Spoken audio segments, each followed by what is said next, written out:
Fala, investidores, sejam muito bem-vindos ao canal Planileiro Investidor. Sou Adriano Costa e nesse vídeo nós vamos falar do relatório gerencial de dezembro de 2023, que saiu ontem, sexta-feira, do fundo SARI 11 ao Santander Renda de Aluguéis, Fundo de Investimento Imobiliário de Lajes Corporativas e Logística.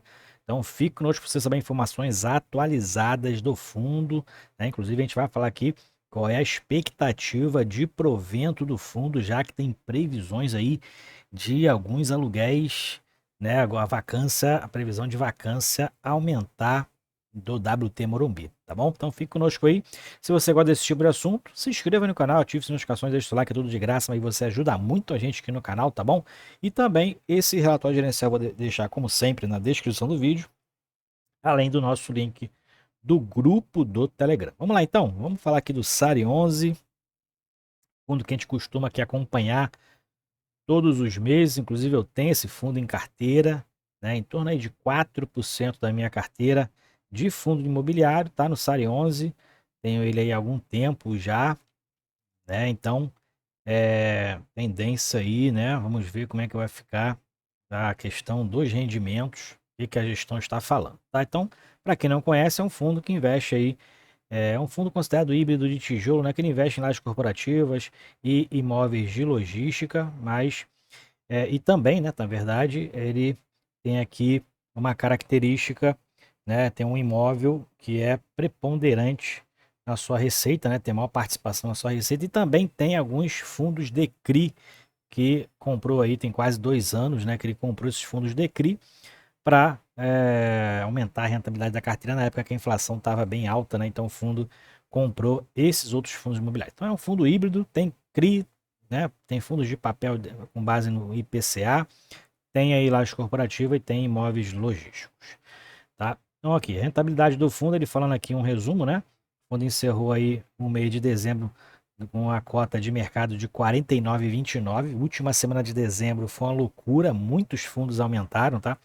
E o SARI 11 já está abaixo dos R$ 47. E o rendimento do fundo foi de 45 centavos por cota, fundo que pagou no último dia 15, né?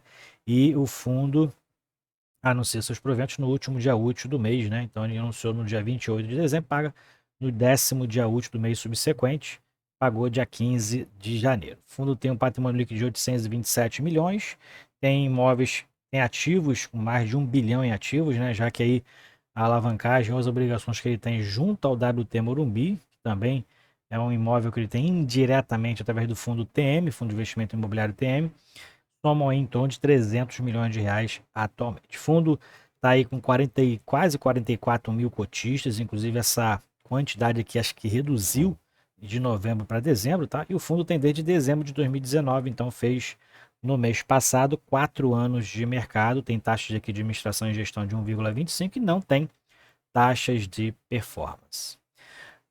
Bom, aqui nos comentários do gestor, esse parágrafo aqui é meio padrão, né? Ele anuncia os proventos, que foi de 45 centavos, né? O dividend yield aí que fechou em 11,5%, com base na cota de fechamento. E ele fala também sempre do resultado acumulado de 66 centavos por cota, que inclusive ele usou pelo segundo mês consecutivo. Usou esse resultado acumulado para manter os 45 centavos por cota de distribuição, tá? E ele fala aqui que será distribuído gradativamente assim que as partes das áreas disponíveis para alocação sejam ocupadas, mas ele já está fazendo essa distribuição para manter o rendimento. Bom, ele fala aqui sobre a comercialização dos andares WT Morumbi, teve a alocação de um andar com um prazo de 60 meses, tá?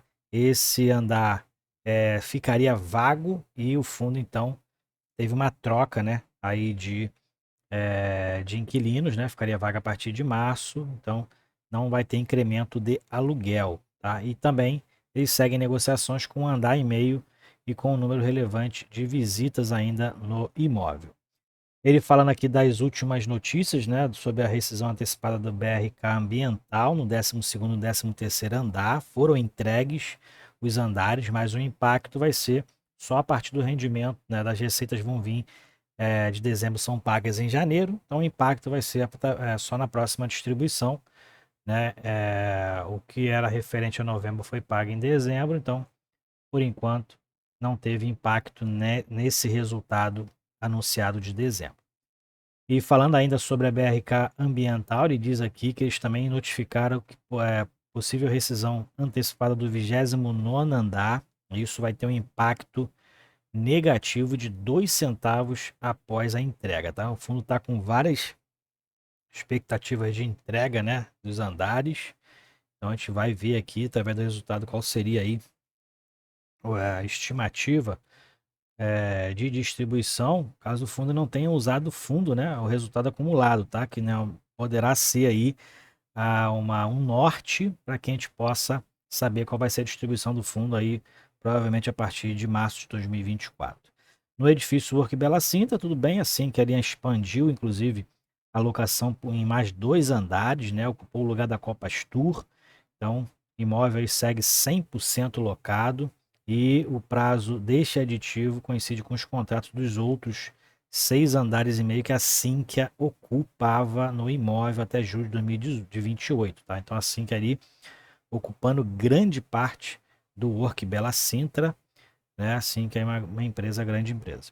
Bom, seguindo aqui, ele fala sobre a distribuição do rendimento, tá? O fundo distribuiu em 2023 R$ 6,48, que dá um dividend yield de 10,8%, considerando a cota lá, a primeira valor da cota em 2023, que foi de R$ 60,25, né? Se fosse a cota atual, esse dividend yield seria muito maior.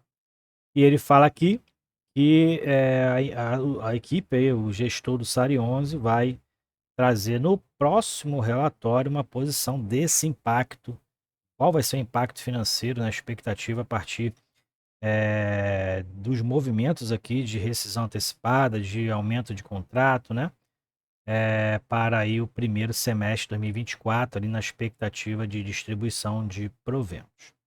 Mais para baixo a gente verifica aqui as ocupações, né? Onde o fundo tem ali a participação dentro do WT Morumbi.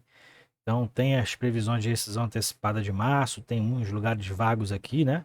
12º e 13º andar que acabaram de ser vagos pela BRK, provável 29º andar também. Tem alguns que estão com carência, né? 2 contratos aqui que estão com carência. Então, essa é a situação atual, que após março pode vir a vacância do imóvel, pode vir a 29,5%. Atualmente é 14,3% de vacância e pode chegar a quase 30% se confirmada essas saídas desses andares aqui. Então vamos acompanhar. Aqui dentro da carteira de ativos, né? Temos alguns gráficos aqui do encerramento do dia 28. Então, atualmente o WT Morumbi corresponde a 50% da receita do fundo, 27% vem de receitas financeiras, que vem dos fundos imobiliários que ele tem em carteira, e os outros percentuais vêm dos 2 imóveis logísticos e do Work Bela Sintra, um imóvel de lajes corporativas. Aqui a participação em relação à área bruta locável não alterou nada, né? Já que o fundo não vendeu e não adquiriu nada atualmente, então não manteve-se aqui os percentuais de área bruta locável, e também aqui dos ramos de atividade, né? Reduziu bastante aqui os ramos de serviços. O principal ainda inquilino é a Brookfield Group, né? E a gente tem aqui, a gente falou da Sinqia, né? Que ocuparia grande parte do Work Bela Sintra. Tem uma participação intermediária aqui em relação aos percentuais de receita, né, imobiliária do fundo recebida. Aqui é o histórico de vacância, então o fundo está com vacância física e financeira desde julho de 2023. Tinha uma renda mínima garantida até junho, né? Então encerrou aqui e passou a vacância física, passou a ser a mesma que a vacância financeira, atualmente 87,4% nas lajes corporativas. No galpão logístico, tudo 100%. Não tem vacância nem física nem financeira. E o principal indexador ainda do fundo é o IGPM. Ó. Quase 2/3 da receita são indexadas pelo IGPM, que é o indexador oficial dos aluguéis. Né? Dentro do vencimento das locações, a gente verifica que a maioria dos contratos vence a partir de 2027. Né? Tem uma participação aqui, quase 75% dos contratos vence a partir de 2027.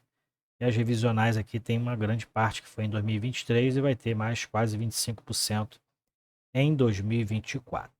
Na estrutura dos ativos, como eu falei, o WT Morumbi ele é um imóvel indireto do fundo, né? Ele detém aí 75% do WT Morumbi, que na verdade é a participação que o Sari tem dentro desse fundo TM, e as outros 25%, se eu não me engano, é do HAAA, HAA11, que tem os outros 25%.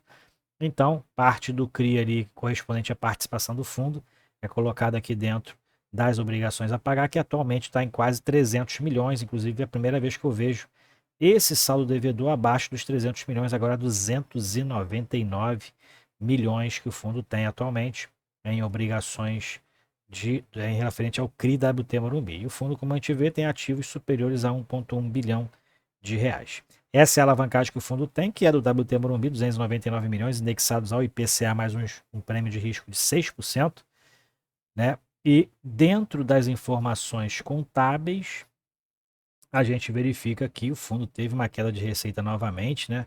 Oriunda principalmente aqui dos aluguéis dos imóveis, né? Informações contábeis, não é financeira, tá? E não sei se isso aqui é pelo regime de caixa, né? Acaba que ele não fala, mas eu acho que esse relatório, apesar de falar informações contábeis, pelo meu ver aqui, é com base no regime de caixa. Então, despesas do fundo 2,3 milhões, a gente verifica que teve uma redução, inclusive, aqui na despesa financeira, né? A despesa com o serviço da dívida do CRI, juros e encargos, né? E outras despesas que pode vir a aumentar com as vacâncias, né? Foi de 436 mil reais, e as despesas com taxa de administração e gestão não teve muitas modificações, e o fundo utilizou parte do recurso para complementar ali os 45 centavos de distribuição. Se o fundo fosse distribuir somente o resultado, esse valor aqui de distribuição seria de 37 centavos aproximadamente. Então, dentro da expectativa de distribuição, que o fundo ainda vai fazer esses cálculos, para mim, a distribuição no primeiro, se permanecer e confirmar as vacâncias ali a partir de março, pode ficar entre 35 centavos e 40 centavos de distribuição a partir aí do próximo provento, né? Ou então a partir praticamente ali de março, na verdade, né? A partir de março, confirmado as vacâncias, para mim o rendimento vai ficar entre 35 e 40 centavos, que pode despencar mais ainda a cota de mercado. A gente verifica que ele manteve os 45 centavos aqui no último quadrimestre, né? Mas nos últimos 2 meses, se fosse distribuir o resultado, seria em torno de 37, 38 centavos por cota, tá? Então, mantendo aquela vacância, provavelmente o fundo vai reduzir a distribuição, a não ser que ele distribua os resultados acumulados aí até que, e o mais rápido possível, na verdade, ocupe ali essa área vaga. Bom, aqui é a liquidez no mercado, que manteve o mesmo nível de liquidez de novembro, né? 1,2 milhões por dia. E na evolução da base, teve uma redução de em torno de 800 cotistas na sua base de novembro para dezembro. Em relação à localização dos imóveis, eles não se mexeram, então está no mesmo lugar. Não teve modificações aqui. Tem 2 em São Paulo, são as lajes corporativas. Na verdade, todos os imóveis estão em São Paulo, né? As lajes corporativas, atualmente a vacância está no WT Morumbi, o Orque Bela Sintra não tem vacância, 100% ocupado, e os imóveis logísticos também não se mexeram, estão no mesmo lugar. Lá, Santo André e Barueri, 100% locado, né? Imóveis aí logísticos, e aqui também os que geram receitas financeiras para o fundo, que são os fundos imobiliários, né, que tem na carteira atualmente, BTCI, CPTS, IRDM, o VGIP, o KNHY, KNSC e o MCCI 11, todos fundos com base principalmente aí, os rendimentos com base principalmente no IPCA. Tem alguns aqui que já estão mais, tem mais um pouquinho de CDI, que nem o KNSC, né? Mas a maioria aqui indexado pelo IPCA, a maioria, né? E é isso então, as informações aqui finais, fundo administrado pela Santander K6 e gerido pela Santander A7, então tudo do grupo Santander, e dá o nome de SARI 11, tem atualmente quase um pouco mais de 9,2 milhões de cotas emitidas, e o que eu fiz foi pegar o resultado do mês e dividir pelas cotas emitidas, e seria a distribuição do mês, aí a expectativa provavelmente vai gerar em torno de 35 a 40 centavos. Eu acho que essa vai ser aí a expectativa a partir de março, caso realmente as vacâncias ali não sejam suprimidas, né? E a área não seja ocupada. E atualmente o fundo está com uma cota patrimonial de 89,59, cota segue caindo, na verdade, né? E atualmente a cota patrimonial 89,59. Ok? Então é isso aí, informações aí do SARI 11, fundo híbrido, lajes corporativas, lá imóvel logístico, tem fundos de CRI na carteira, mas expectativa de distribuição pode dar uma queda bem relevante a partir de março, caso a vacância não seja aí suprimida, ok? Então é isso aí, fiquem com Deus, até o próximo vídeo, tchau, tchau.